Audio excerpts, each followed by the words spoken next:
On a quiet country road in Tennessee, where autumn leaves dance across worn asphalt, Jack Miller does what he's always done, helps a stranger in need. The classic Mustang sits defeated by the roadside, its owner looking lost in designer clothes that seem out of place against the rural backdrop. Jack doesn't hesitate, doesn't ask questions. With weathered hands that have fixed engines for 40 years, he brings the American muscle car back to life. He refuses payment with a gentle smile, touching the brim of his worn baseball cap before heading home to his modest life. But fate has other plans. What happens when a simple act of kindness collides with extraordinary wealth and power? Before we jump back in, tell us where you're tuning in from. And if this story touches you, make sure you're subscribed, because tomorrow I've saved something extra special for you. The old toolbox sat in the corner of Jack Miller's workshop, its red paint worn to a dusty burgundy by decades of honest use. 3 generations of Miller men had left their mark on those steel drawers, his grandfather's initials scratched into. The handle, his father's careful organization system still maintained, and now his own additions, each tool telling its own story of engines brought back to life. Jack ran his fingers along the familiar dents as morning light filtered through the workshop's windows. At 62, he'd spent more time with these tools than most folks spent with their families. The thought brought a gentle smile to his weathered face as he began his daily routine, brewing coffee in the small kitchenette tucked behind his office. Miller's auto repair hadn't changed much since his father's time. The same hand-painted sign hung out front, though he'd touched up the lettering last spring. The concrete floor bore the same oil stains, like a museum of every car that had ever passed through these doors. Even the calendar on the wall, featuring classic American motorcycles, looked like it could have been there since 1975, though Jack faithfully replaced it each January. Outside, Millbrook was just beginning to stir. The morning fog rolled off. The Tennessee hills, carrying with it the sweet scent of late summer grass and distant wood smoke. Miss Eleanor's cat watched from its perch on the fence as Jack unlocked the front gates, right on schedule at 6:30 sharp. "Morning, Thomas," he called to the orange tabby, who responded with a lazy blink. The shop occupied the corner of Oak and Main, where it had stood since his grandfather built it in 1948. Back then, it had been the only garage for 20 miles. Now there were 2 chain repair shops on the highway, all computer diagnostics and express service, but the old-timers still brought their vehicles to Jack. They knew he'd take the time to listen to their cars, to diagnose problems the way his father had taught him, with patience, attention, and respect for the machinery. Inside his office, Jack settled into the creaking leather chair that had been his father's. The morning light caught the dust motes dancing around the framed black and white photograph on his desk. 3 men stood proudly in front of the newly opened shop, his grandfather in pressed overalls, his father as a teenager, and old Joe Wheeler, their first customer, beaming beside his restored '39 Ford. The phone rang, breaking his reverie. "Miller's.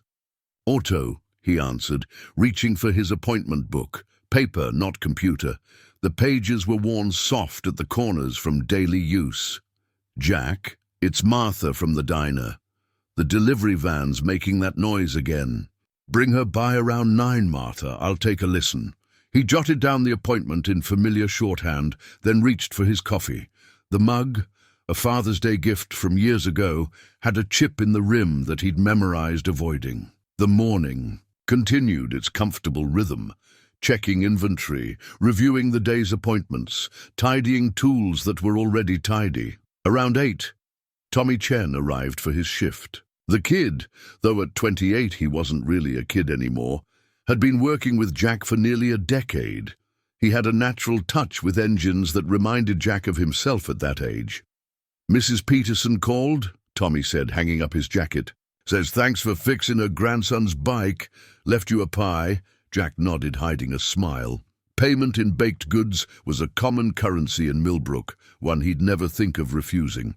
His father had taught him that a mechanic was part of the community's fabric. You took care of people, and somehow they took care of you right back. The morning passed in a comfortable blur of oil changes, brake checks, and friendly conversations. Jack's hands moved with the certainty of decades, finding problems by touch and sound as much as sight. Each vehicle that came through his doors had a story, and he knew most of them by heart. The Roberts boys' Chevy that had survived 3 generations. Of teenage drivers, Old Man Henderson's prized Cadillac that only Jack was allowed to service. During a quiet moment, he found himself back at the red toolbox, opening drawers with familiar precision. Each tool lay exactly where it should be. Socket sets arranged by size, screwdrivers lined up like soldiers, wrenches nested together like puzzle pieces. His grandfather had started this collection with just a few basic tools and a dream of owning his own shop. His father had added to it piece by piece, each addition marking a small victory in the business's growth. Jack's own contributions were fewer but chosen with care. Specialized tools for newer models, though he still preferred working on classics. The latest addition was a diagnostic scanner, a concession to modern times that sat somewhat uncomfortably among the analog tools of his heritage. As noon approached, the Tennessee sun high and warm, Jack stepped outside for a moment. The air smelled of hot asphalt and distant rain. Across the street, Miss Eleanor was tending her roses, and old Bill Jenkins was walking his ancient golden retriever at exactly the same pace he had for the past 15 years. This was his world, simple, predictable, built on the foundation of hard work and community ties. He'd never wanted more than this, the satisfaction of fixing what was broken, the quiet pride of carrying on his family's legacy, the rhythm of small-town life that beat as steady as a well-tuned engine. Little did he know that yesterday's roadside repair would soon change everything. Catherine Reynolds hadn't planned on breaking down in Millbrook, Tennessee. The vintage Mustang's engine had given out just past the "Welcome to Millbrook" sign, as if the car itself had chosen this place. She'd bought the '65 fastback on impulse. 3 months ago, another attempt to recapture something she couldn't quite name. Sitting in her Manhattan office, she pulled the Mustang's registration papers from her desk drawer, her manicured fingers tracing the spot where Jack Miller's grease-stained hands had touched the engine. The contrast struck her, his weathered baseball cap and honest smile against her world of corporate acquisitions and billion-dollar deals. "Ms. Reynolds?" Her assistant's voice crackled through the intercom. "The board meeting starts in 10 minutes. Catherine straightened her silk blouse, but her mind stayed in Tennessee. She'd been driving cross-country, seeking escape from endless meetings and shareholder expectations. The death of her father 6 months ago had left her not just as CEO of Reynolds Enterprises, but also heir to his remarkable classic car collection, 60 pristine vehicles that she barely knew how to maintain. The Mustang had been her first personal purchase, a small act of rebellion against the carefully curated collection. She'd wanted to drive it herself, to feel the rumble of American muscle beneath her feet. Instead, she'd found herself stranded on a country road, watching a stranger with kind eyes bring her car back to life. Jack hadn't recognized her name, a refreshing change from the usual fawning she encountered. He'd simply worked his magic on the engine, speaking to her about carburetors and timing belts, as if she were any other person who'd wandered into his life. His hands had moved with the confidence of someone who'd spent decades perfecting his craft, each motion precise and purposeful. "The Mustang just needed a little attention," he'd said, wiping his hands on a red shop rag. "These old girls, they like to remind us they're not just machines, they've got personality." When she'd tried to pay him, he'd merely touched his cap and smiled. "Welcome to Millbrook," he'd said, as if that explained everything. Now, sitting in her office 48 floors above Manhattan, Catherine found herself thinking about that smile, about the way he'd treated her car, not as a status symbol, but as something worthy of care and respect. Her father's collection had been maintained by a team of specialists, each car preserved in museum-like perfection. But none of them had spoken about the vehicles the way Jack had, with that mixture of understanding and affection.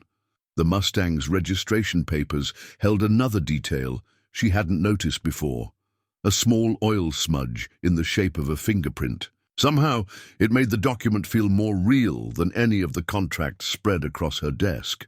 An idea began to form, one that would have seemed ridiculous just days ago. Her father's collection needed a new head mechanic. The current team was efficient but soulless, treating the cars like investments rather than the pieces of history they were. She'd been putting off the decision, knowing her father would have wanted someone who understood not just the mechanics, but the heart of these machines. "Miss Reynolds?" Her assistant appeared in the doorway. "They're waiting."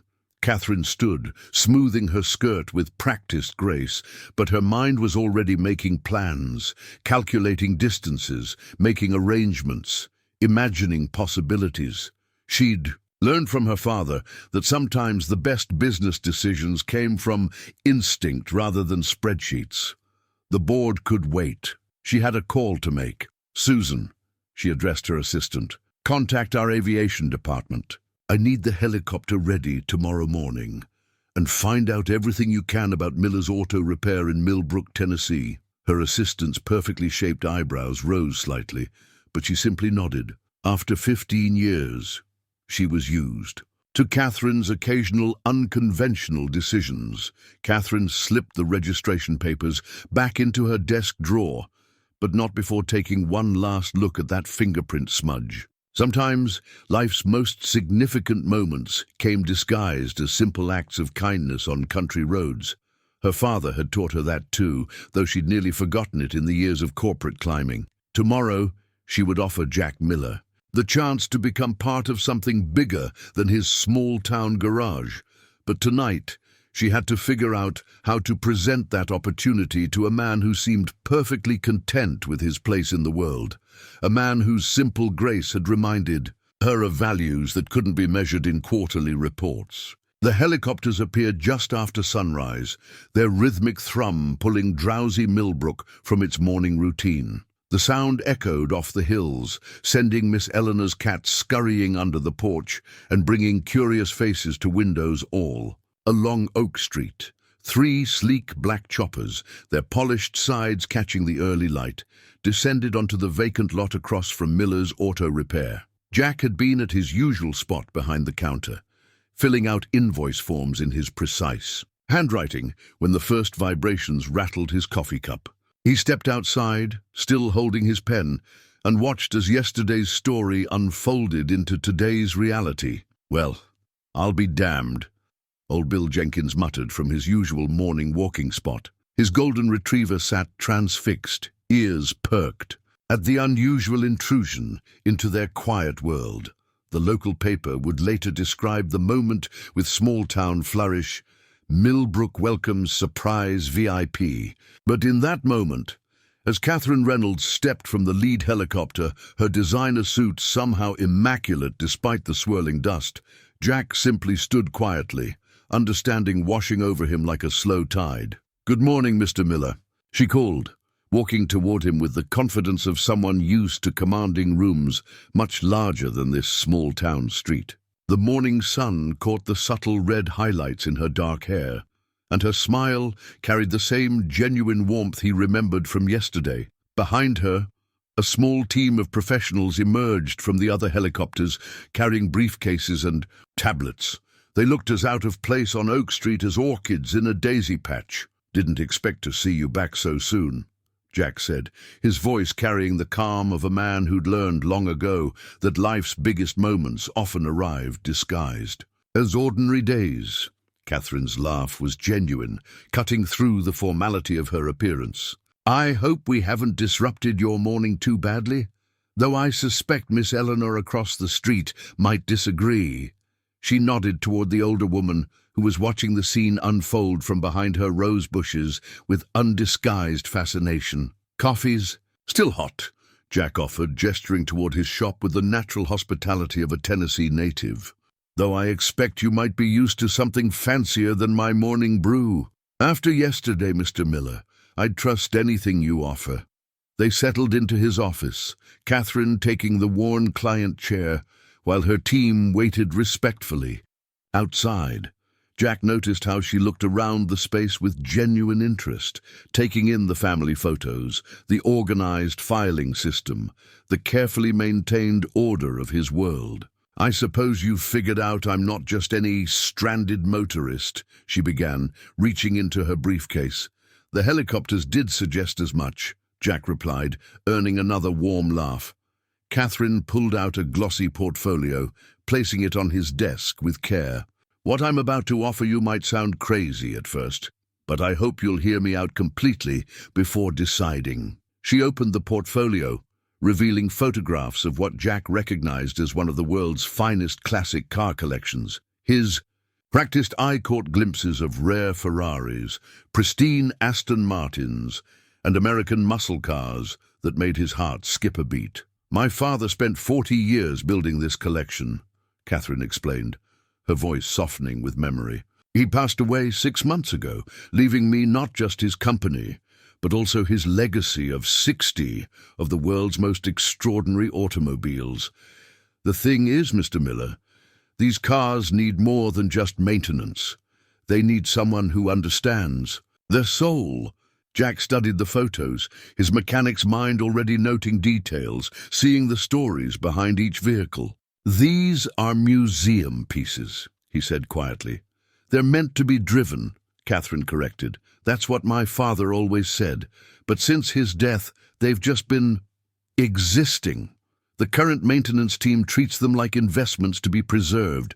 Yesterday, watching you work on my Mustang, I saw something I haven't seen since my father passed. Someone who truly speaks the language of these machines." She paused, letting the moment settle between them like dust motes in the morning light.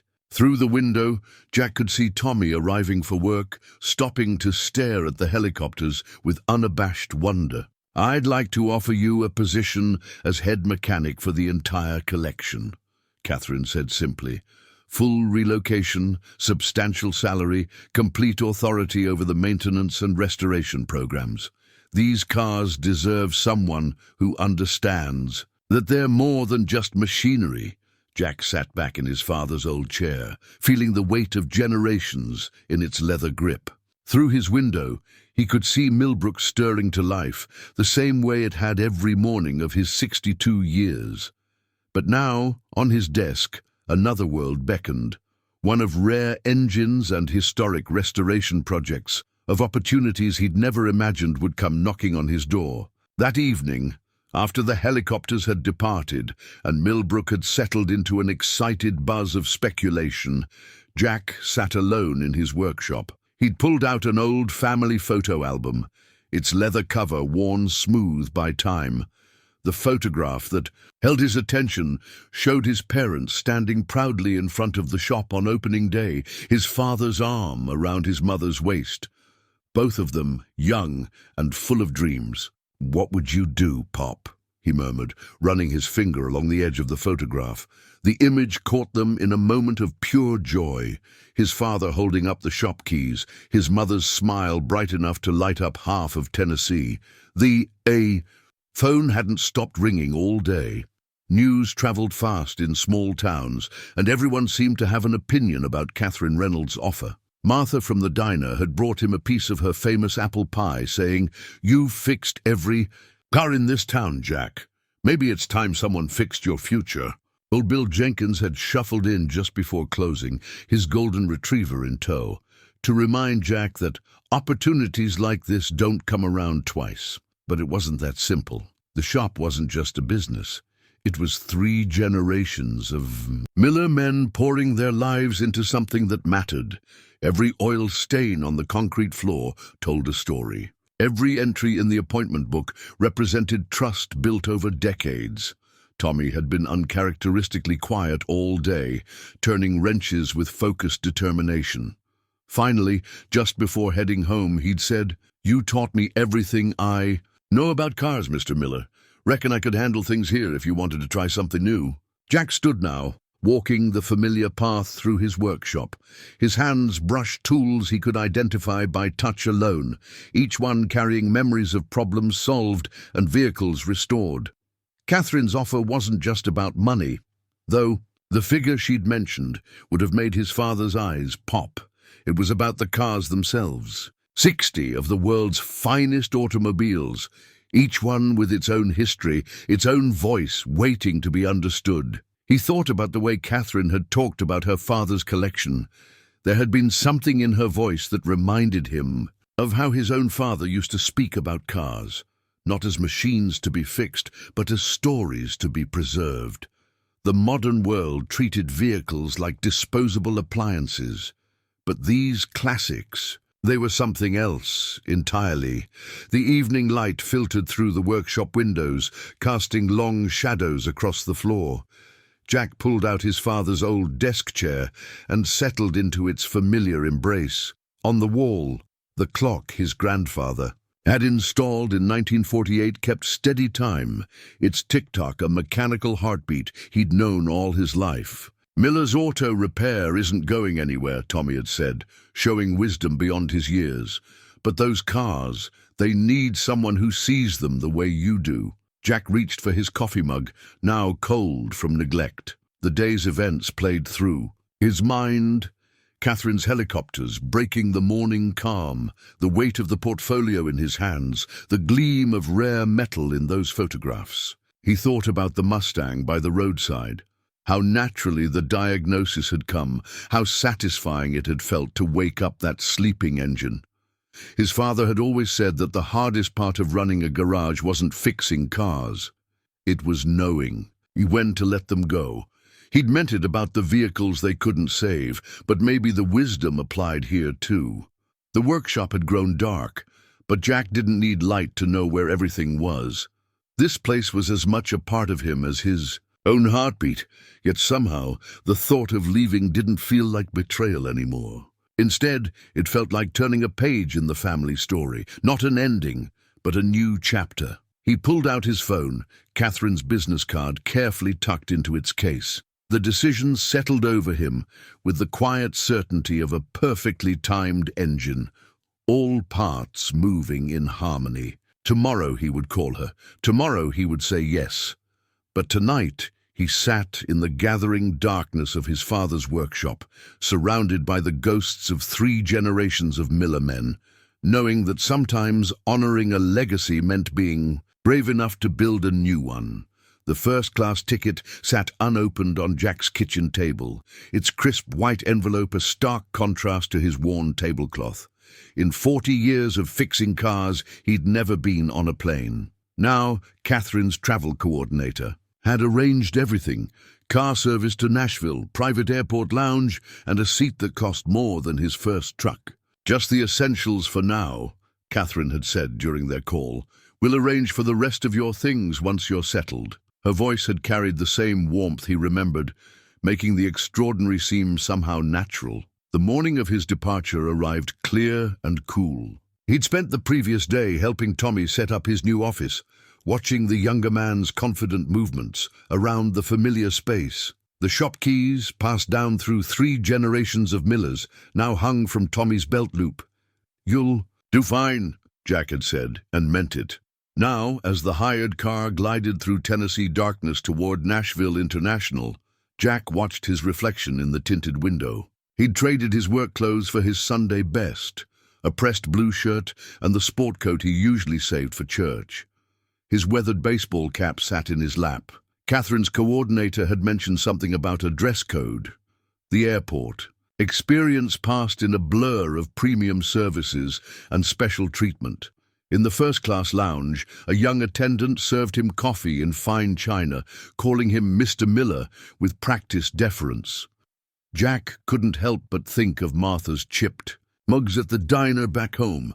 "First time flying?" his seatmate asked as the plane taxied for takeoff. She was an elegant woman around his age, wearing the kind of casual sophistication that spoke of regular first-class travel. "That obvious, huh?" Jack smiled, gripping the armrests as the engines roared to life. "The wonder in your eyes," she said, kindly. "It's refreshing. I'm Margaret." They talked through the flight, her easy conversation helping to settle his nerves. She was a retired professor heading to New York for her grandchildren's piano recital, and she seemed genuinely interested. In his story, a private collection of 60 classic cars? Her eyes widened. Now that's something special. Special responsibility, Jack agreed, thinking of Catherine's trust in him. The plane descended into New York through cotton-wool clouds, the city sprawling below like a circuit board of light and shadow. A driver waited at baggage claim holding a sign with his name, another first in a day full of them. "Welcome to New York, Mr. Miller," the driver said, taking his single suitcase. "Ms. Reynolds asked me to bring you directly to the garage." They drove through Manhattan's canyon-like streets, past towers of glass and steel that made Jack feel smaller than the plane ever had. But as they turned into a private underground entrance, his attention shifted entirely. The garage door rolled, up to reveal what could only be described as an automotive sanctuary. Catherine stood waiting, but Jack barely registered her presence. His eyes were fixed on the rows of pristine vehicles stretching into the climate-controlled space. Overhead, lights played across chrome and custom paint, creating a gallery of automotive artwork. "Welcome to your new workshop," Catherine said softly, watching his face. Jack moved forward slowly, almost reverently. A midnight blue Ferrari 250 GT caught the light like liquid metal. Beyond it, a 1957 Chevrolet Bel Air gleamed in perfect turquoise and white. Each car represented not just value, but history, stories told in steel and rubber and precision engineering. "They're all original," Catherine explained, falling into step beside him. "Father insisted on it. No reproductions, no retired. Show cars. Each one has its own providence, its own journey to this collection." Jack stopped at a British racing green Aston Martin DB5, its paint deep enough to swim in. With practiced eyes, he studied the panel gaps, the subtle signs that told a vehicle's true story. "This one's been restored," he said. "Beautiful work, but you can see where they match the paint, probably early 80s. Catherine's eyebrows rose slightly. "Father had that done in 1982, said it was the only restoration he ever fully trusted." She smiled. "I think you're going to fit in here just fine, Mr. Miller." The garage stretched ahead of them, each vehicle more remarkable than the last. But what caught Jack's attention were the small imperfections, tiny details that spoke of machines that needed more than just preservation. These cars were waiting to breathe again, to run the way their creators intended. Looking at Catherine's expectant face, Jack realized that somehow, standing in this temple of automotive history, he felt the same sense of purpose he'd known in his small Tennessee shop. Different walls, different tools, but the core truth remained the same. Every car had a story, and every story deserved to be told right. The 1967 Shelby GT500 sat under soft lighting at the far end of the garage, its Highland green paint holding shadows like secrets.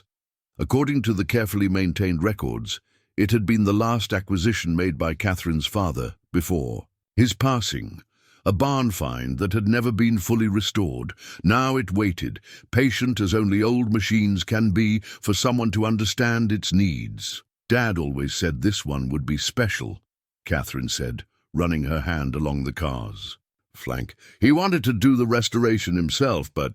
She let the sentence fade into the climate-controlled quiet of the garage. Jack circled the Shelby slowly, reading its history in every scratch and dent. The existing maintenance team hovered nearby, their pressed uniforms and tablets creating a strange contrast with the vintage machinery. They'd spent the morning walking him through their computerized tracking systems and preservation protocols, but now they watched with barely concealed skepticism as he conducted his examination, the old-fashioned way. "Marcus, our chief technician, suggested we should simply commission a full restoration from Shelby American," one of them offered. "Maintain investment value." Jack knelt by the front quarter panel, his experienced fingers finding the subtle differences between original metal and period repairs. "This car's got stories to tell," he said quietly.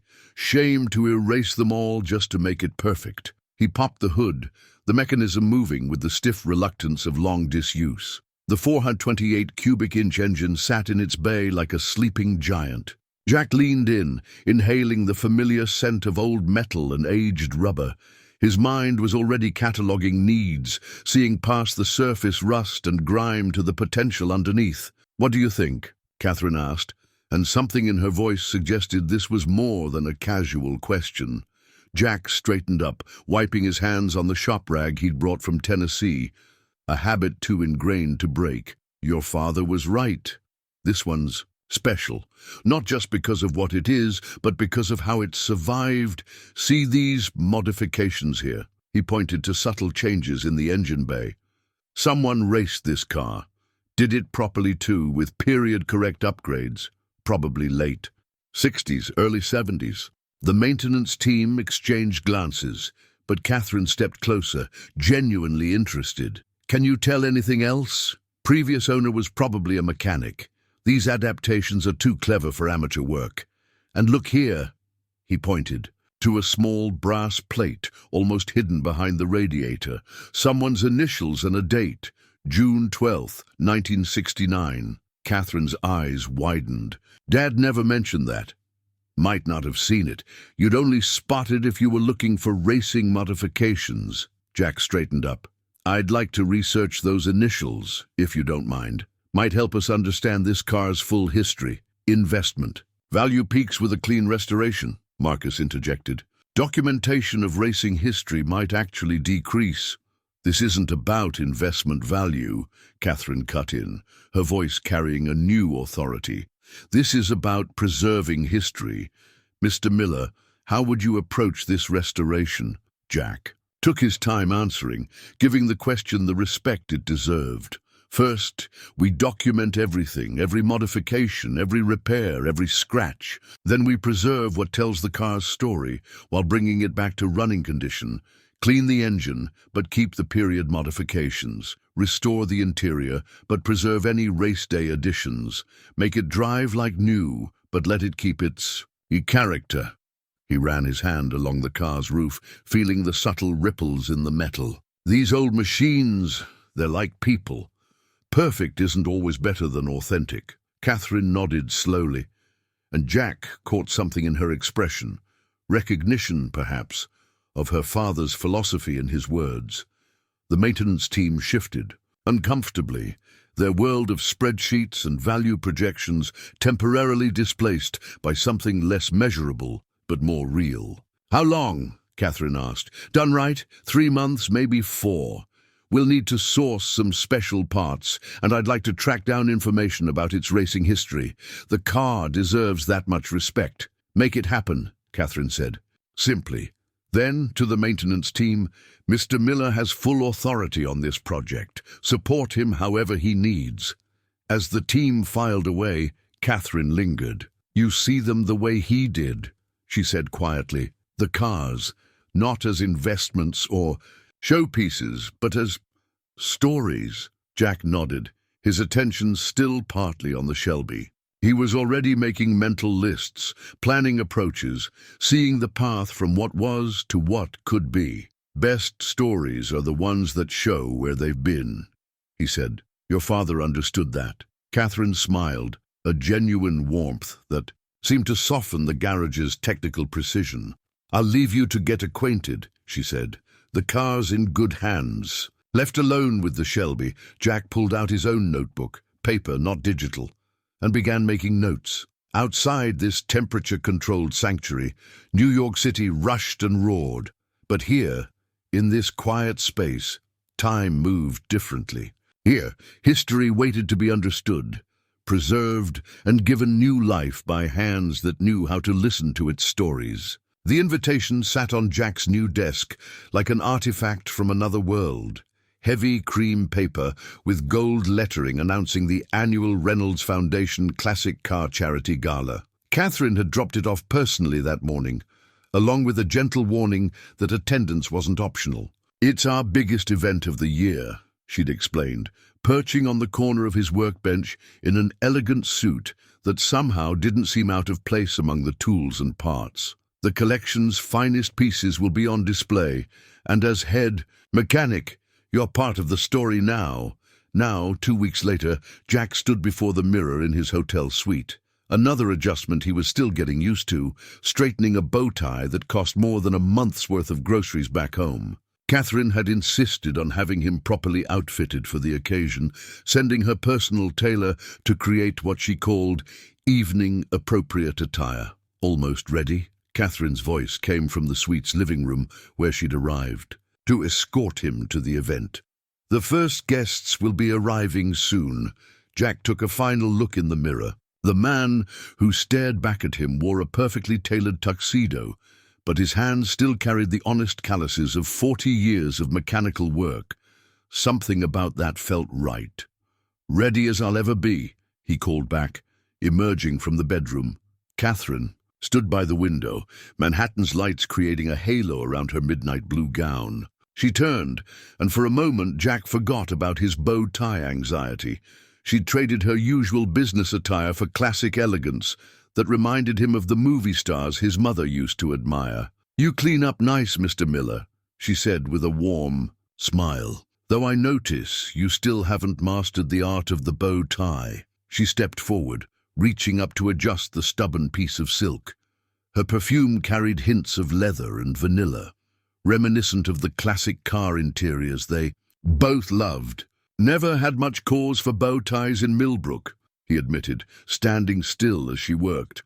"Martha's Diner didn't have a dress code." Catherine's laugh was genuine, breaking through the formality of their attire. "Well, tonight you'll be teaching some of New York's finest about the art of classic car restoration.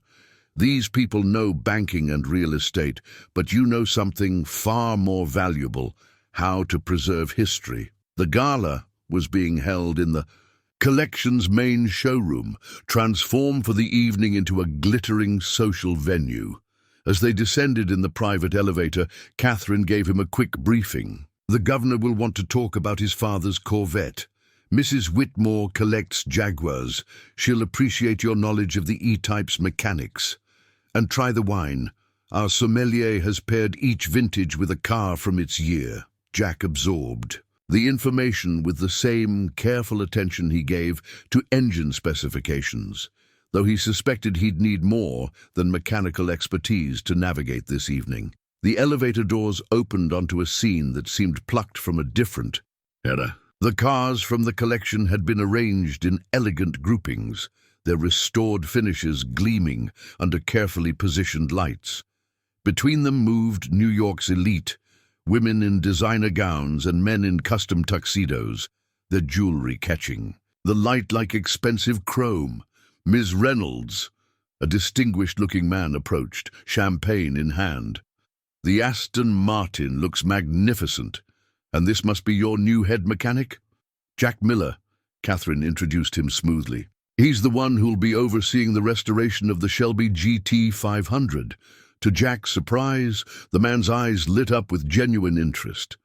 "The barn find? Fascinating piece. Tell me, what's your approach to maintaining originality while ensuring drivability?" Jack felt the familiar comfort of talking about what he knew best.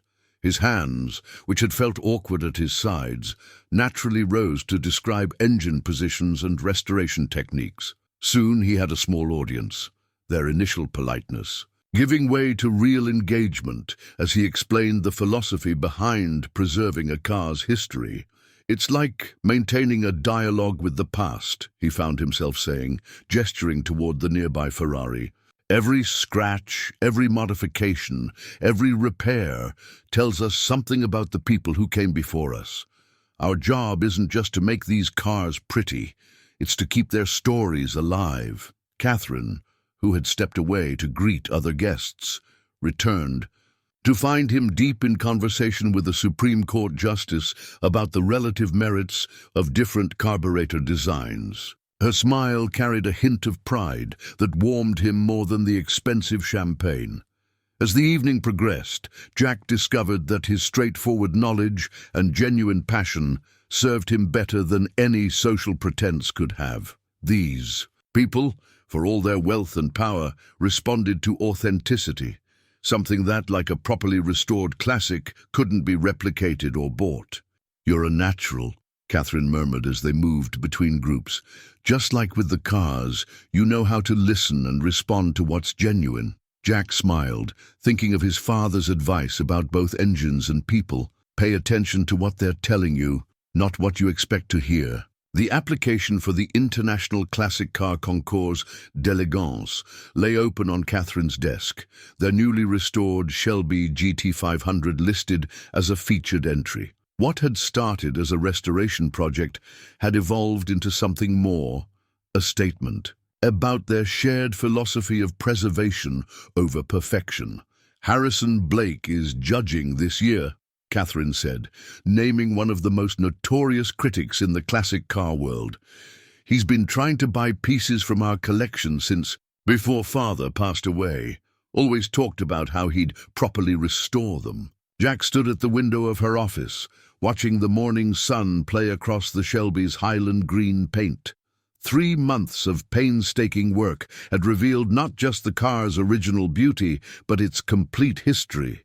They'd traced the racing modifications to a legendary mechanic from Georgia, documenting every adaptation and improvement. Rather than strip these away for a perfect restoration, they'd preserved them, creating a living document of automotive history. Blake won't understand what we've done here, Catherine continued, her voice carrying a note of concern. He believes in strip-downs and rebuilds, making everything factory fresh. Then we'll help him understand, Jack replied simply, turning from the window. Some things are worth more with their stories intact. The day of the show dawned clear and cool. They'd transported the Shelby to the Greenwich venue themselves, Jack insisting on driving the car up on its own power rather than loading it onto a trailer. Catherine had joined him for the journey, the two of them sharing a comfortable silence as the restored engine sang its perfect note through the morning air. Now they stood beside their entry as the first wave of judges approached. The Shelby gleamed under the autumn sun, but not with the harsh perfection of a typical show car. Its paint held depth and character. Its chrome told tales of victories earned on long-forgotten tracks. "Miller!" Harrison Blake nodded curtly, his expert eyes already roving over their work. "Heard you'd left your small-town garage for the big leagues." The implied criticism in his tone was clear. Catherine stepped forward, every inch the corporate executive in her tailored suit, but Jack touched her arm gently. This was a language he spoke fluently, the language of machines and the men who loved them. "Let me show you something interesting, Mr. Blake," Jack said, moving to the engine bay. He opened the hood with the smoothness of perfectly restored hinges. "See this modification here? It was done by Tommy Carter himself, summer of '69. Won the Atlanta Underground Series that year." Blake's eyebrows rose slightly. "Carter? The Georgia Speed King?" "The same. We found his signature plate behind the radiator. Traced the whole history. Every race, every modification. Even found some of his original notes." Despite himself, Blake leaned in closer. Jack continued his tour, pointing out each preserved element, explaining how they'd restored functionality while maintaining authenticity. The other judges gathered around, their clipboards temporarily forgotten as Jack wove together technical expertise and historical narrative. "The easy path would have been to strip it all away," Jack explained, "make it showroom new, but then you'd lose something precious, the story of how this car lived, how it evolved. Cars like this, they're more than just machines, they're chapters in American automotive history." He could see the shift in Blake's expression, the professional skepticism giving way to genuine appreciation. Catherine stood quietly nearby, a small smile playing at her lips as she watched Jack work his particular magic. "Your father would have approved, Catherine," Blake said finally, straightening up. "He always said cars were meant to have character, not just polish." The rest of the judging passed in a blur of technical questions and appreciative murmurs. By late afternoon, when they stood accepting the Most Historically Significant Restoration Award, a category Blake himself had championed, for them, Jack felt the same quiet satisfaction he used to get from fixing farm trucks back in Millbrook. "We did it our way," Catherine said softly as they looked at their trophy in the fading light. Turned some heads in the process, too. Jack nodded, watching the last sunlight play across the Shelby's paint. In its surface, he could see their reflected figures, the corporate executive and the small-town mechanic standing closer than either of them had noticed. "Sometimes," he replied, "you have to trust that doing things right matters more than doing them the expected way." Catherine's hand found his arm, a gentle touch that felt as natural as the wrench in his back pocket. "Speaking of expectations," she said, "I believe we have another project waiting back home." Home. The word settled comfortably between them, bridging the distance between their different worlds. The threatening letter arrived on heavy legal stationery, its contents casting a shadow darker than the gathering storm outside Catherine's office window. Jack found her there late in the evening, the paper spread across her desk alongside scattered financial reports and acquisition documents. "Blake Industries," she said without preamble, her voice carrying the weight of old battles.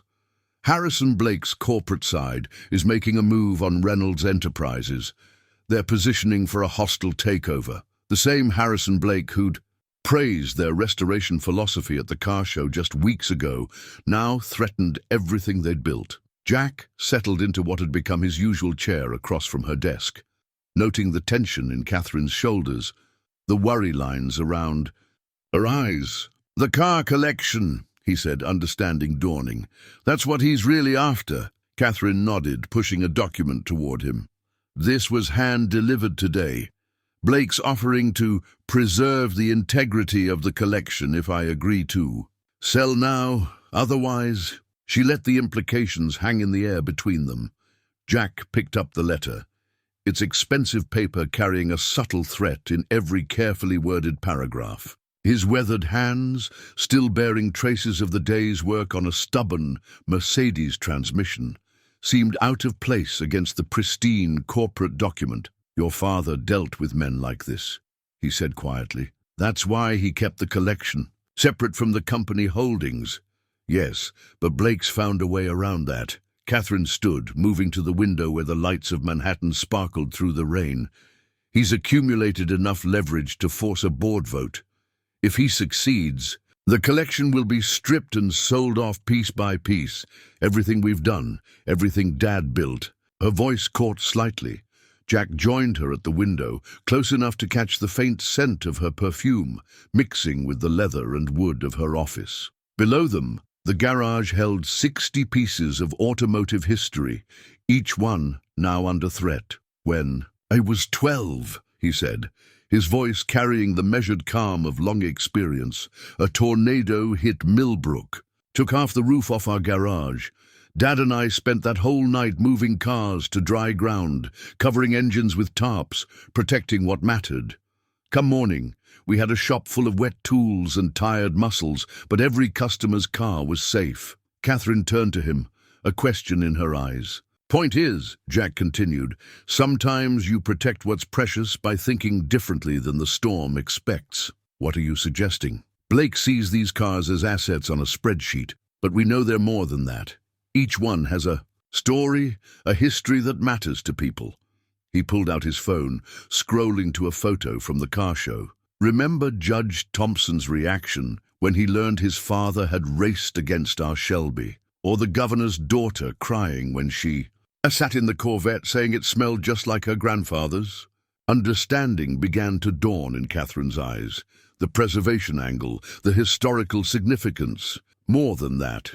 These cars connect people to their memories, their families.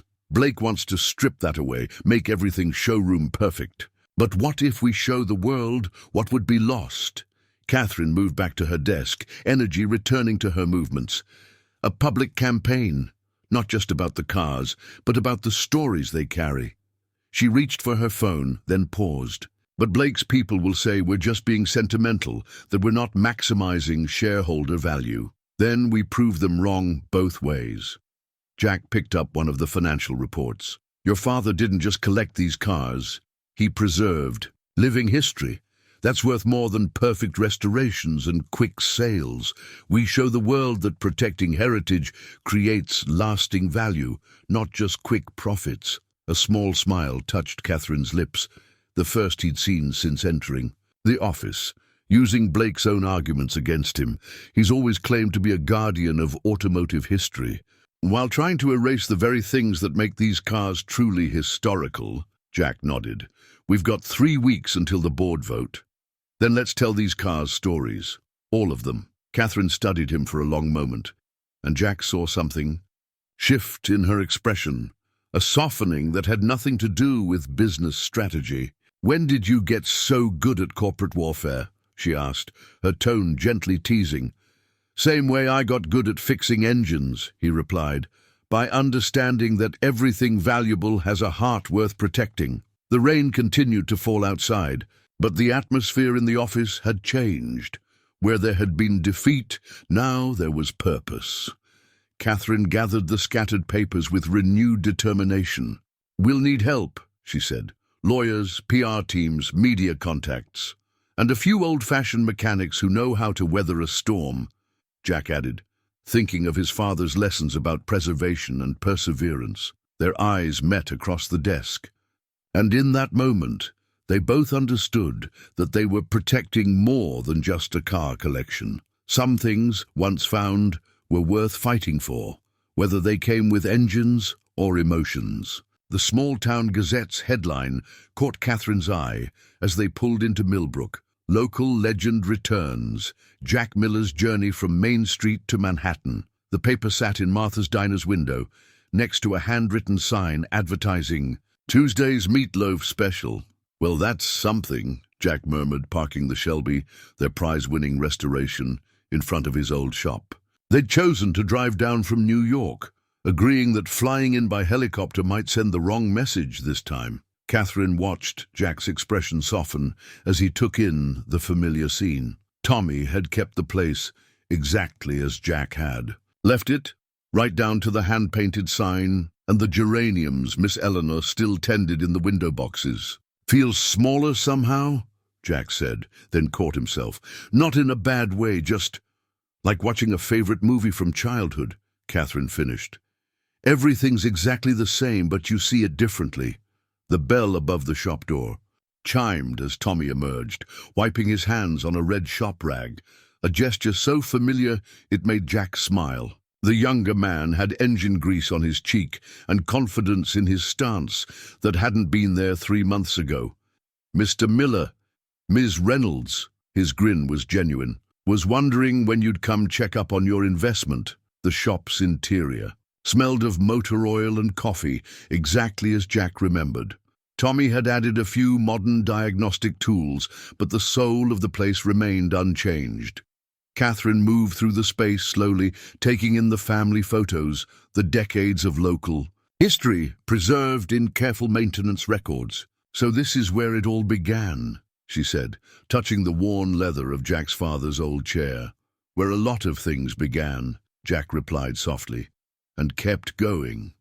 He nodded toward the appointment book, still paper, still filled with Tommy's. My careful handwriting. Sometimes the old ways work just fine. The bell chimed again. Martha from the diner bustled in, carrying what could only be one of her apple pies. She stopped short at the sight of Catherine, then broke into a warm smile. Well, if it isn't the lady who stole our best mechanic. She set the pie down and wrapped Jack in a flour-dusted hug. Though I suppose we can forgive you, seeing as how he's famous now. Did you see the paper? Martha, Jack started, but she was already pulling out the article. Jack Miller, whose skilled hands have maintained Millbrook's vehicles for over 40 years, now leads the restoration team for one of the world's premier classic car collections, she read proudly. His recent win at the International Classic Car Concours d'Elegance proves that small-town values and world-class expertise aren't mutually exclusive. Catherine accepted a piece of pie, served on a paper napkin, not the fine china she was used to, and watched as a steady stream of locals found reasons to stop by. Each brought a story, Old Bill Jenkins describing how Jack had kept his ancient truck running through 3 decades of harsh winters. Miss Eleanor recounting the time Jack had rescued her cat from under a customer's hood. "You've built something remarkable here," Catherine said during a quiet moment. "Not just a business, a foundation for the whole community." Jack looked around the shop, seeing it through her eyes now. "Thing about small towns," he said. "Everything's connected, every repair, every favor, every cup of coffee shared. It all matters." Like the cars, Catherine realized, each one carrying its own history, its own web of connections. Exactly. Jack's eyes met hers, sharing understanding. Maybe that's what Blake doesn't get. You can't separate the value from the story. Tommy approached, holding a folder. "Speaking of stories, Mr. Miller, found something you might want to see." He opened it to reveal yellowed newspaper clippings. "Been researching that Shelby's racing history like you asked. Turns out it has a Millbrook connection." The three of them bent over the clippings, Catherine's designer suit brushing against Tommy's work clothes as they read. The articles told of a local racing legend who'd briefly owned their GT500 in the late 60s, adding some of the very modifications they'd worked so hard to preserve. "See," Jack said softly. "Everything connects." Catherine straightened up, brushing pie crumbs from her lapel. Her expression held the same look she got when solving complex business problems. "This is perfect," she said. "Not just for fighting, Blake, but for something bigger. Jack, what would you think about bringing some of the collection here?" "Here?" Tommy's eyes widened. "Not permanently," Catherine clarified, "but for special events, educational programs, connecting these cars with communities that understand their value, starting with Millbrook." Jack looked around his old shop, at Tommy's hopeful face, at Martha pretending not to eavesdrop while refilling coffee cups, at the legacy of 3 generations of Miller men. Sometimes, he realized, coming home showed you the way forward.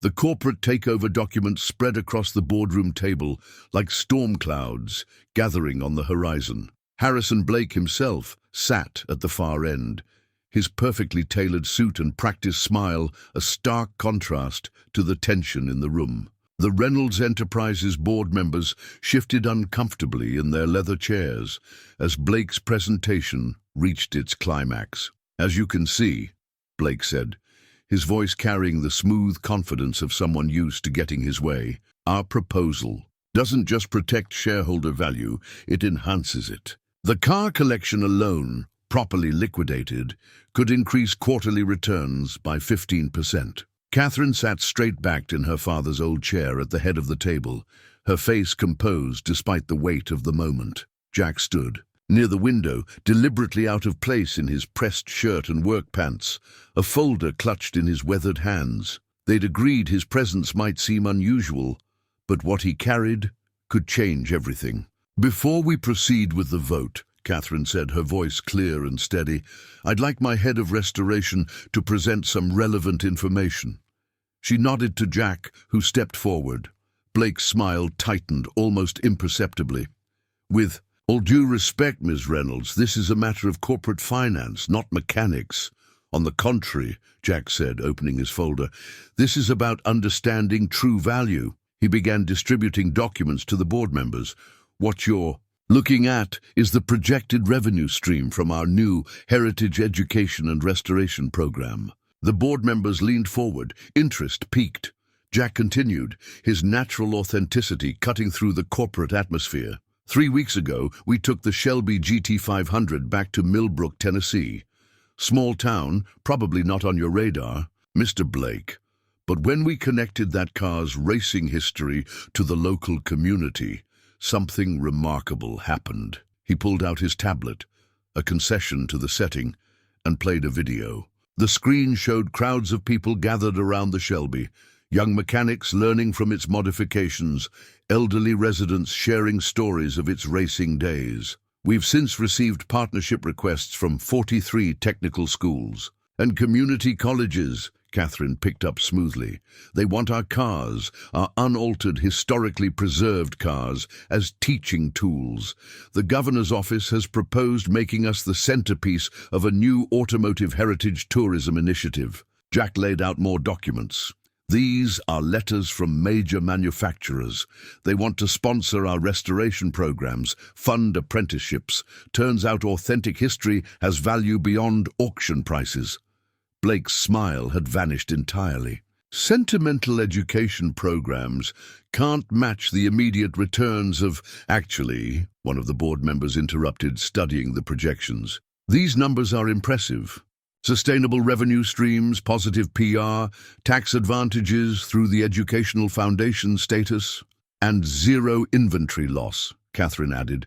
We maintain and enhance the collection while generating continuous returns, unlike a one-time liquidation. Jackie pulled out his final document, the newspaper clippings from Millbrook.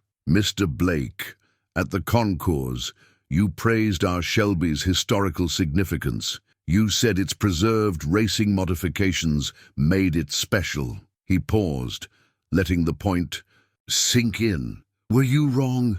Blake straightened his tie, buying time. That was a matter of automotive appreciation, not business. But that's exactly the point, Catherine said, rising. My father understood that these cars are both history and business, heritage and opportunity. He built this collection not just as an investment, but as a legacy that could keep generating value. She walked to the front of the room, commanding attention without effort. Our heritage program projects 5-year returns exceeding Blake Industries' liquidation proposal. We preserve the collection, create educational opportunities, and enhance shareholder value. Most importantly, we do it sustainably. Jack watched. The board members' expressions shift as Catherine laid out the full vision. Mobile exhibitions, technical education partnerships, documented restorations that would become case studies for future mechanics and historians. It was the same passion he'd seen in her eyes that night in Millbrook, now transformed into corporate strategy. There's one more thing, Catherine said, nodding to Jack. He retrieved a final folder from his briefcase. Yesterday, we received this, he said, passing it to the nearest board member. The National Historic Vehicle Register wants to designate our entire collection as a living automotive heritage site, first of its kind. They specifically cited our preservation methods and educational initiatives. The boardroom hummed with murmured discussions. Blake's expression had turned to stone as he watched his carefully planned takeover crumble. I move we vote now, said the eldest board member, a contemporary of Catherine's father. Others nodded in agreement. Catherine caught Jack's eye as the votes were counted. In that moment of shared anticipation, something passed between them that had nothing to do with business strategy or car collections. They'd built this defense together, bridging their different worlds, to protect something they both understood was precious. When the final vote was tallied, overwhelming rejection of Blake's proposal, Catherine's professional composure cracked, just enough for a small smile. Jack touched the wrench he still carried in his back pocket, his father's old lessons about patience and persistence echoing in his mind. Some victories, like some restorations, required both careful planning and a little faith. It was the love letter that changed everything. They found it while preparing the 1956 Mercedes 300 SL for the upcoming Heritage Tour, a faded envelope tucked behind the leather seat panel, preserved for over 60 years in the cool darkness. Of the car's interior, Jack's careful hands had discovered it during his routine inspection. Probably shouldn't read it, he said, holding the delicate paper as if it might crumble like autumn leaves. The workshop was quiet in the early evening light, most of the staff having left hours ago. Catherine sat perched on her usual spot at his workbench, her suit jacket draped over a nearby chair, sleeves rolled up as she helped him document the Mercedes history. It's part of the car's story now, she replied softly, like everything else we preserve. Jack carefully opened the envelope, the paper crinkling with age. His weathered fingers contrasted with the elegant handwriting as he unfolded the letter. "My dearest Elizabeth," he read, his voice gentle with respect for words meant for another time, another love. "The Mercedes purrs like a dream, just as you said it would. Every mile I drive brings me closer to you, and yet somehow makes the distance harder to bear." Catherine moved closer, drawn by the honest emotion in the borrowed words. The letter continued, telling of a love that had bloomed in post-war Germany, of a young American soldier who had fallen for a German mechanic's daughter. The Mercedes had been their meeting point, their shelter, their dream of a future together. Did they make it? Catherine wondered aloud. Elizabeth and her soldier. Jack was already reaching for the car's documentation file. Previous owners. Here, Elizabeth and Thomas Bennett, married in Munich, 1957. They brought the car with them to America, he smiled. Kept it for 40 years before selling it to your father. Catherine touched the car's smooth fender, seeing it with new eyes. All this time, it wasn't just a classic Mercedes, it was their story, their beginning. Best kind of restoration, Jack said quietly, is the one that preserves not just the metal and chrome, but the heart of things. Their eyes met in the soft workshop light, and suddenly the air between them felt charged with unspoken understanding. Catherine saw the same gentle strength that had first impressed her on that Tennessee roadside, now deepened by months of shared purpose and quiet moments like this. "You know," she said, her voice thoughtful, "I used to think Dad's collection was about the cars themselves, the perfection, the investment value. But now I think he understood something else, that every vehicle carries pieces of human love and hope in its history." Jack carefully returned the letter to its hiding place behind the seat panel. "Your father was a wise man. He knew that some things become more precious because of their imperfections, their lived experiences." His eyes held hers. "Some people, too." Catherine felt the weight of her corporate armor slipping away, as it always did in these evening workshop moments with Jack. "I was so focused on proving myself after he died, running the company his way, protecting his legacy. I almost forgot to look for the stories behind things." "You found them, though," Jack said. "Found your own way of carrying on what mattered to him."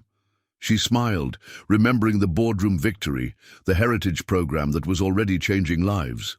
"We found them together.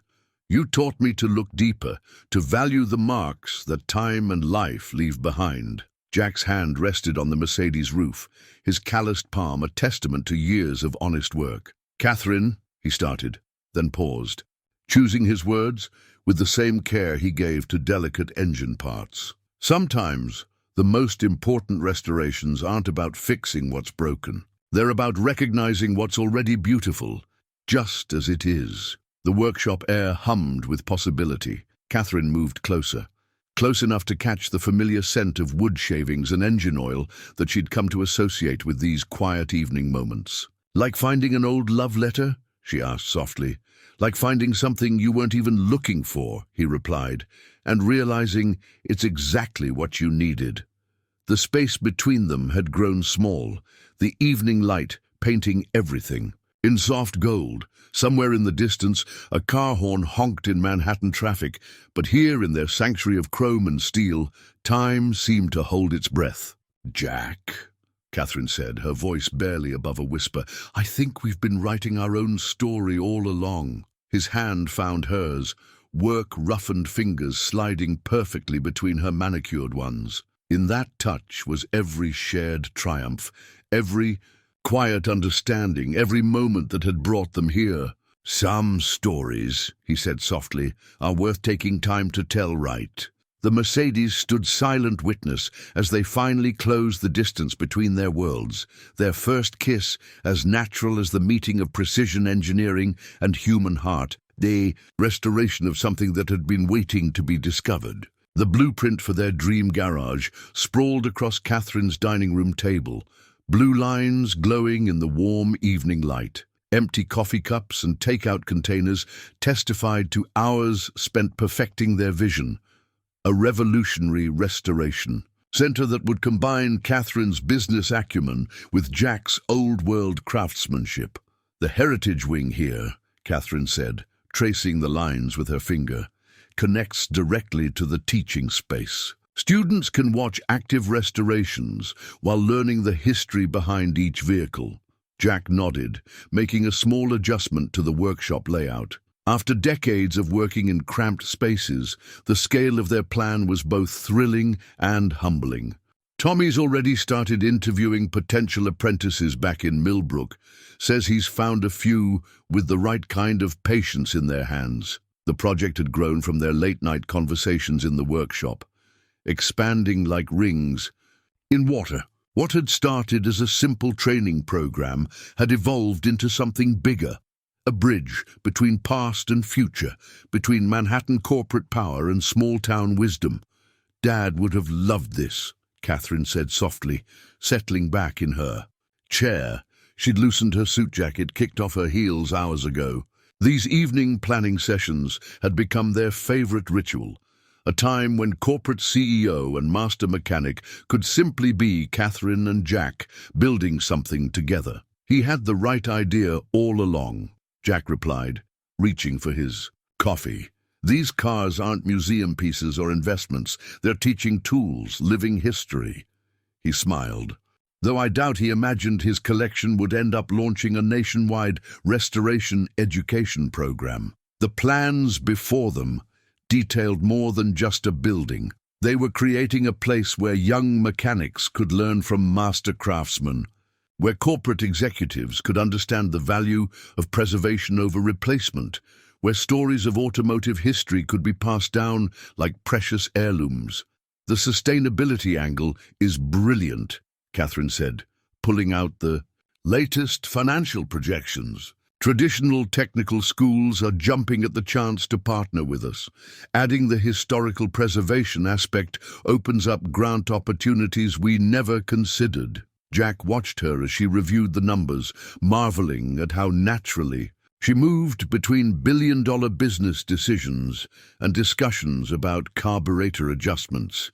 She'd taken to wearing his old shop rag as a bracelet during these sessions, a habit that touched him more deeply than he could express. "Got something to show you," he said, reaching for his battered leather briefcase. "Been working on this between projects." He pulled out a hand-drawn design, carefully rendered in his precise mechanical style. Catherine leaned closer, her shoulder brushing his as she studied the drawing. "Is that loading bay design based on your father's old garage? See how the light falls? Natural illumination for detailed work, but protected from direct sun that could fade the paint. And here," he pointed to a specific detail, "built-in tool storage that mirrors your dad's organization system." Catherine's hand found his, squeezing gently. "You're incorporating his methods into the modern facility. Best of both worlds."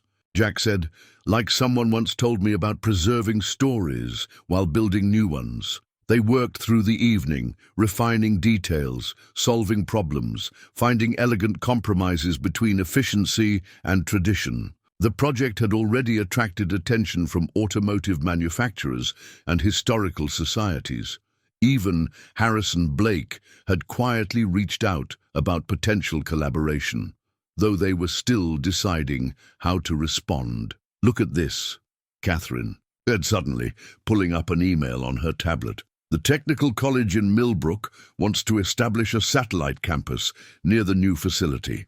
Says their students could intern with us while completing their degrees." Jack's eyes crinkled with pleasure.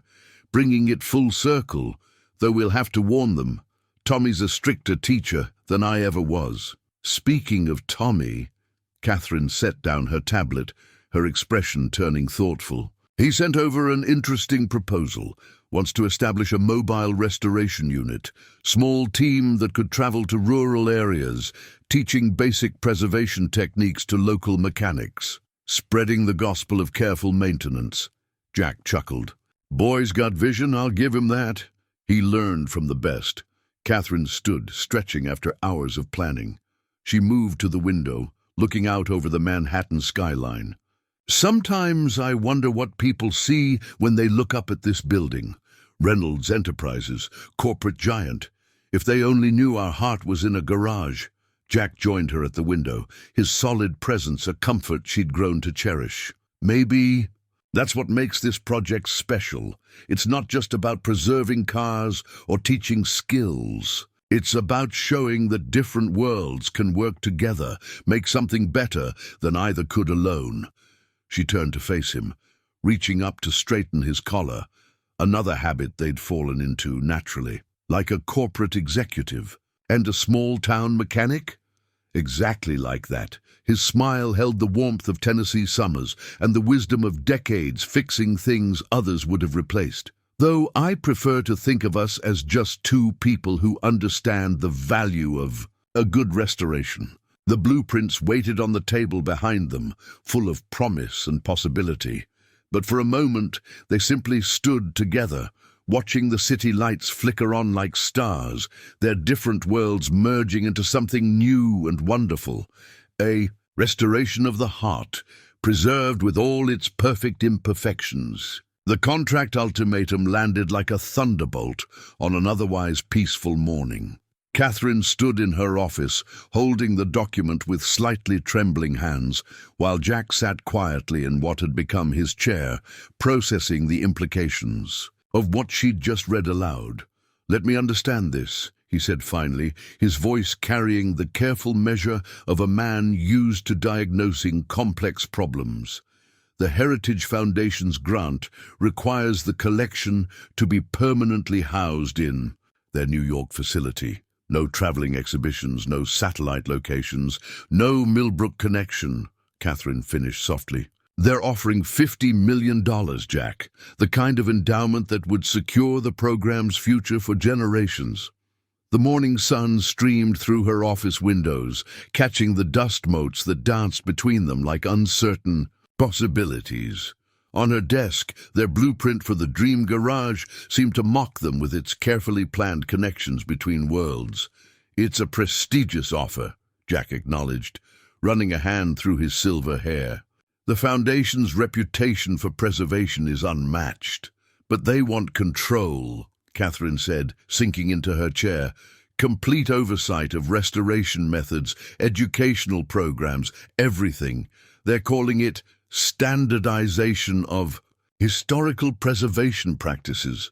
Jack stood, moving to the window that overlooked the garage below. He could see the Mercedes they'd found the love letter in, now restored to perfect running condition while maintaining every trace of its romantic history. The solution had seemed so natural then, preserving both function and story. Now they faced a choice that felt impossible to reconcile. "What does the board think?" he asked, though he suspected he knew the answer. "They're enthusiastic. The Foundation's backing would attract major corporate sponsors, increase our institutional presence." Catherine joined him at the window. "From a business perspective, it's perfect. But it would mean abandoning everything we believe about connecting these cars to real communities.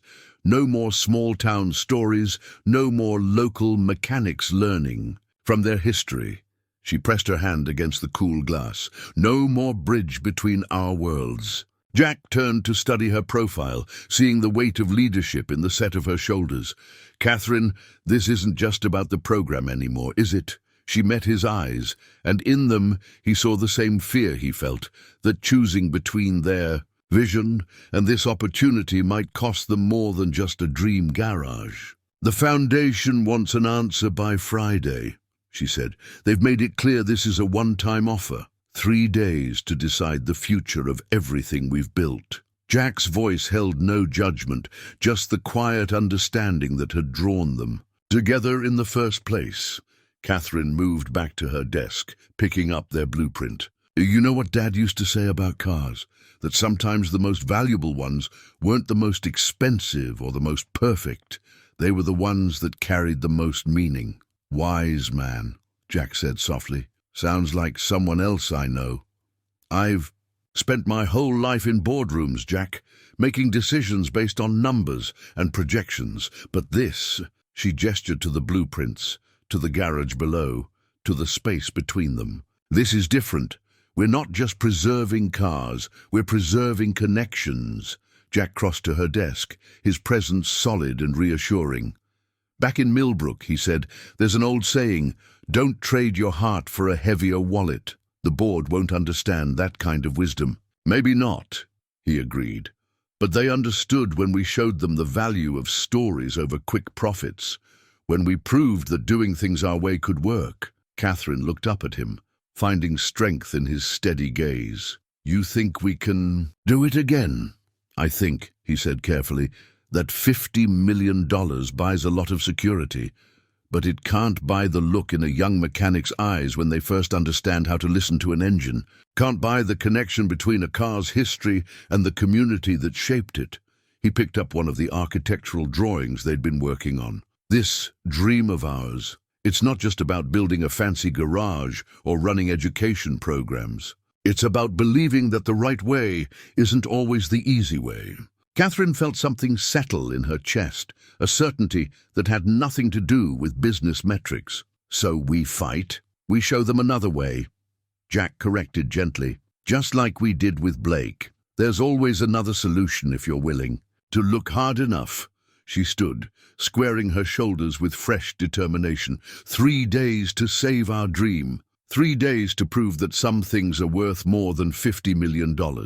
His hand found hers, work-roughened fingers intertwining with manicured ones, starting with the truth about what really matters. The morning sun caught Catherine's engagement ring, a simple band Jack had given her last week, its design inspired by a classic car's steering wheel. Like everything in their shared life, it represented the perfect balance between elegance and authenticity. They had 3 days to protect everything they'd built together. But standing there, hands clasped over, their blueprints, they both knew some choices made themselves. The partnership agreement took shape over 48 sleepless hours, fueled by coffee, determination, and the kind of clarity that comes when you finally understand what matters most. Catherine and Jack had commandeered the conference room, spreading documents across the long table like mechanics laying out parts before a complex repair. It's ambitious, said Peter Chen, their lead counsel, reviewing their proposal, creating a network of affiliated restoration centers instead of one centralized facility. The Foundation won't expect this. That's exactly why it might work, Catherine replied, her voice tired but confident.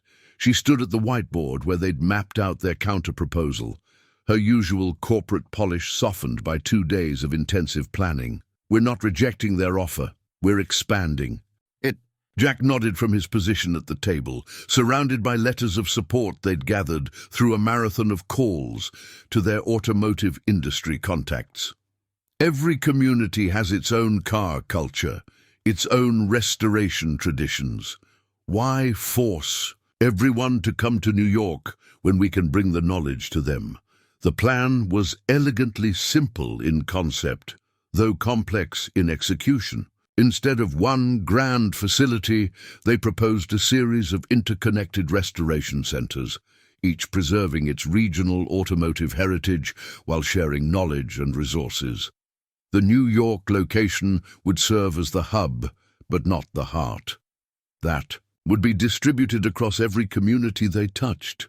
The numbers actually work better this way, Catherine said, pointing to their projected financials. Lower overhead, broader reach, more diverse funding sources. Plus, we can leverage local partnerships for everything from facilities to specialized expertise. She caught Jack's eye across the room, remembering their late-night breakthrough.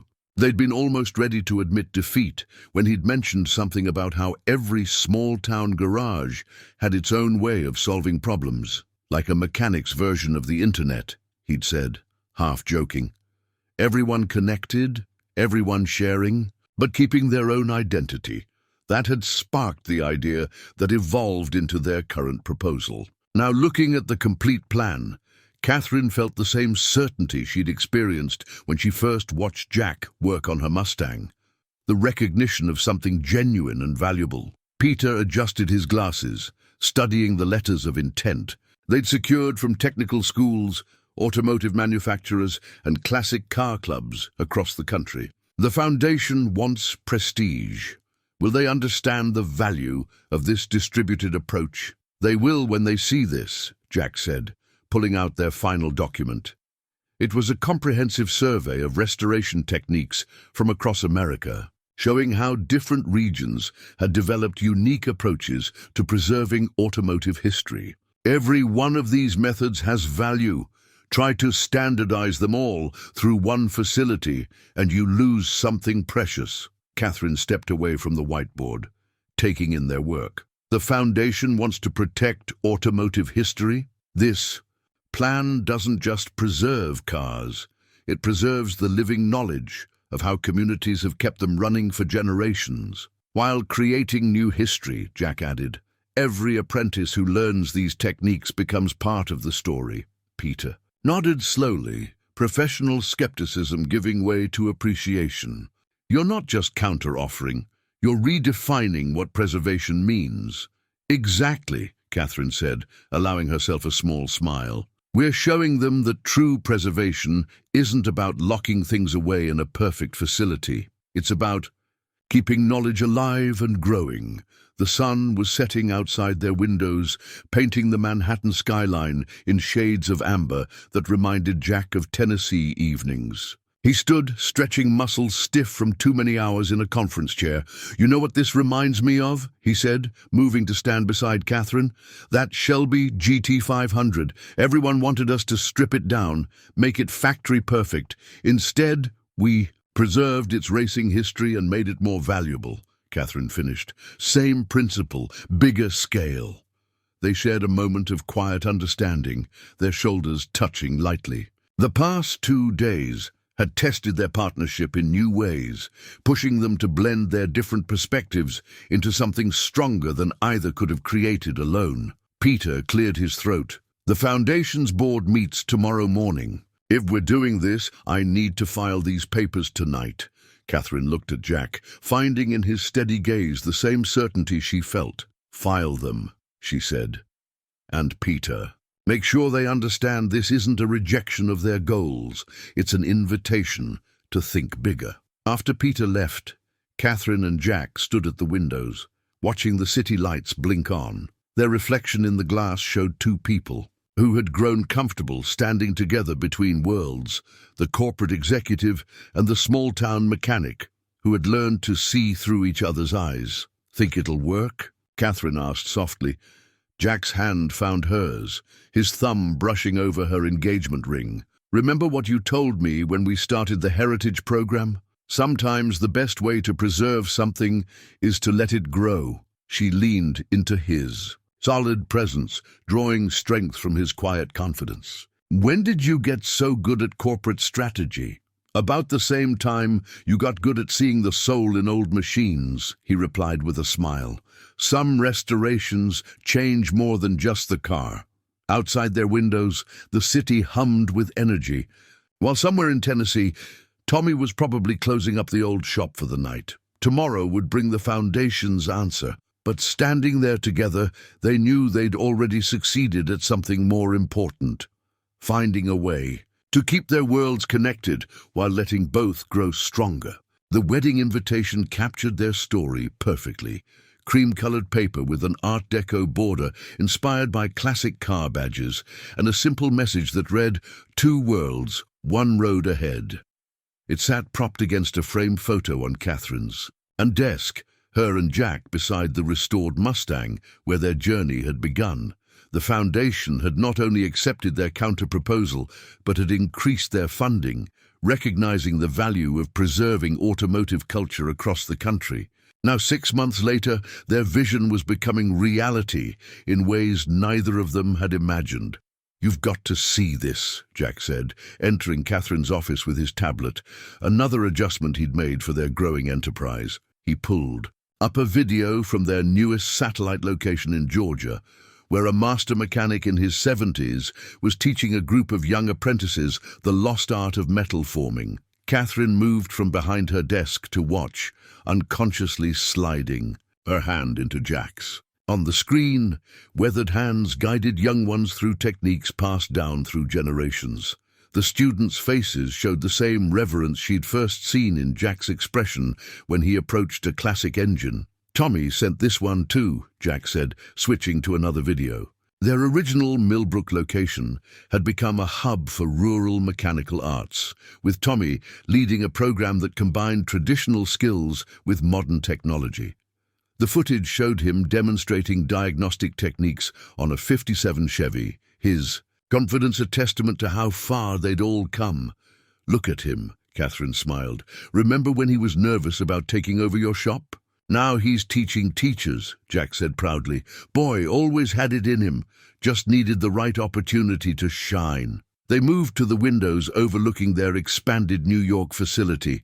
The Heritage Foundation's support had allowed them to create something unique, a space where corporate executives and skilled craftsmen worked side by side, each learning from the other. Below, a group of business students was getting a hands-on lesson in value creation from a veteran restoration expert. "Had an interesting call this morning," Catherine said, turning to face Jack. "Harrison Blake wants to partner with us. Says his collection could benefit from our community-centered approach to preservation." Jack's eyebrows rose. "Now there's a restoration I never thought I'd see." "People can surprise you," Catherine said softly, thinking of her own transformation from corporate executive focused on quarterly returns to someone who understood that true value couldn't always be measured in dollars. The afternoon sun caught her engagement ring, sending little sparkles across their blueprint wall where dozens of future projects waited their turn. Each drawing represented another community they would touch, another bridge they would build between preservation and progress. "Got something to show you," Jack said, taking her hand. "Been waiting for the right moment." He led her down to their private workshop, the space they'd carved out for special projects and quiet evening conversations. There, under a canvas cover, sat a shape Catherine recognized immediately. "Is that—" Jack pulled away the cover to reveal a 1965 Mustang, identical to the one that had brought them together. "Found it in Tennessee," he said. "Same year, same model. Needs the same kind of love yours did that day." Catherine ran her hand along the car's flank, emotion catching in her throat. "For the collection.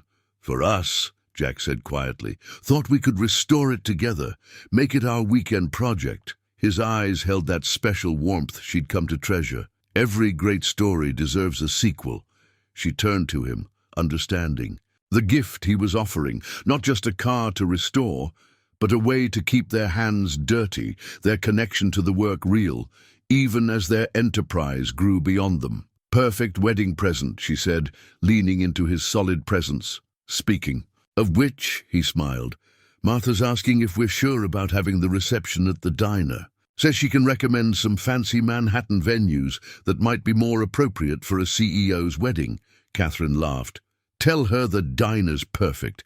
Besides, her apple pie beats any wedding cake in Manhattan." They stood together in their workshop sanctuary, the Mustang waiting patiently for their attention, just as its predecessor had waited by that Tennessee roadside.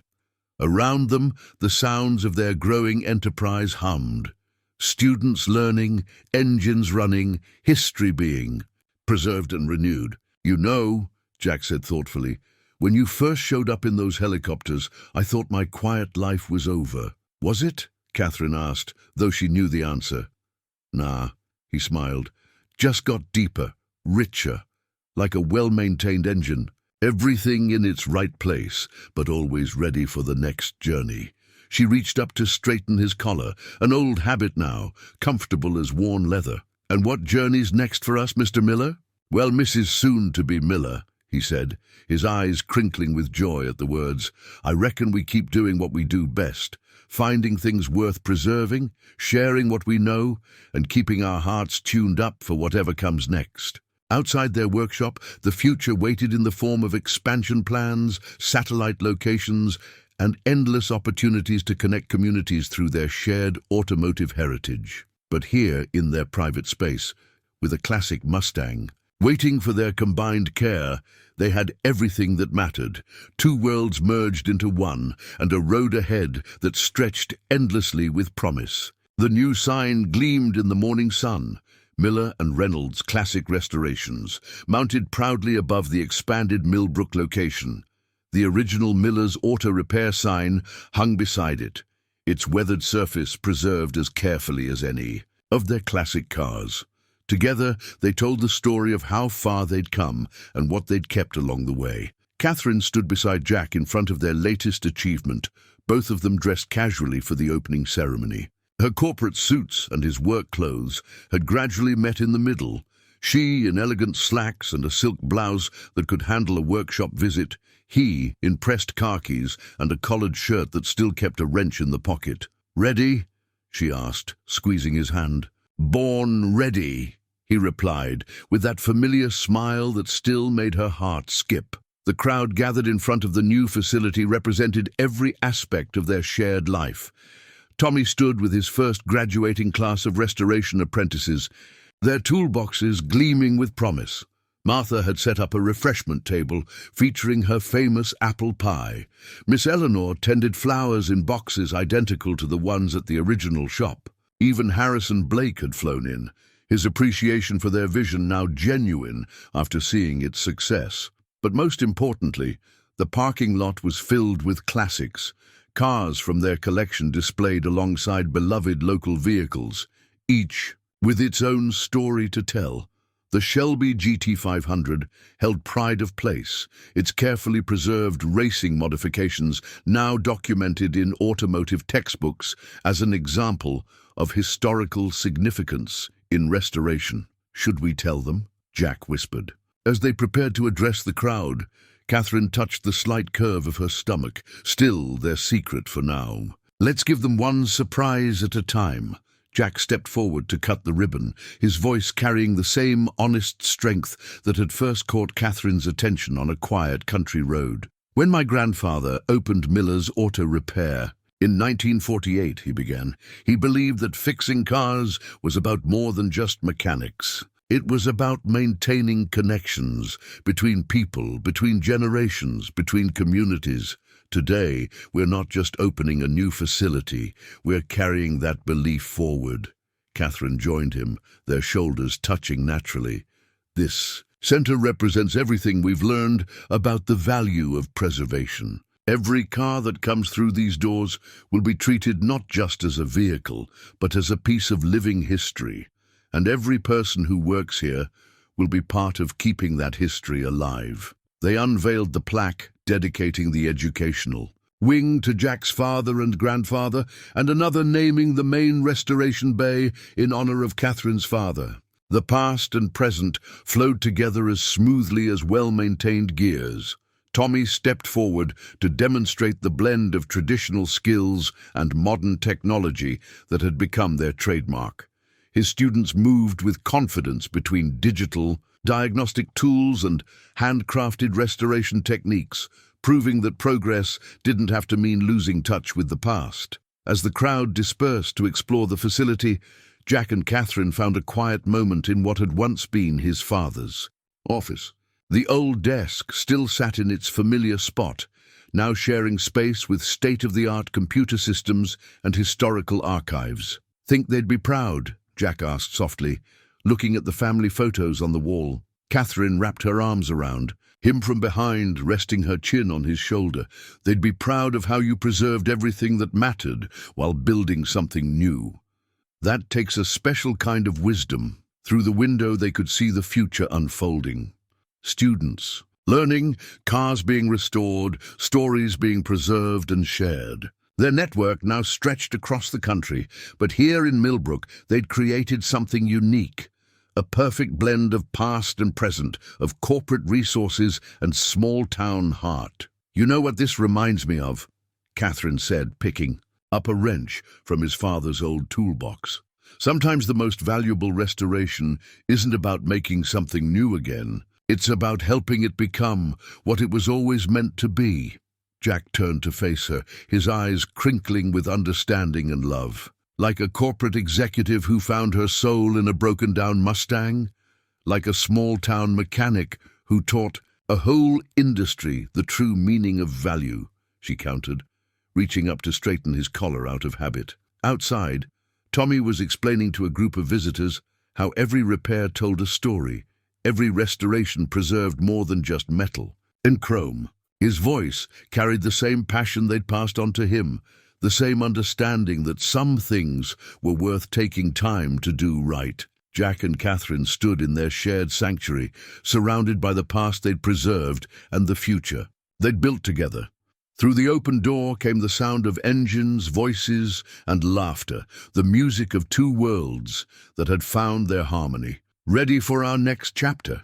Jack asked, his hand finding its natural place in hers. Catherine smiled, thinking of the new life growing within her and all the stories yet to come. "With you, always."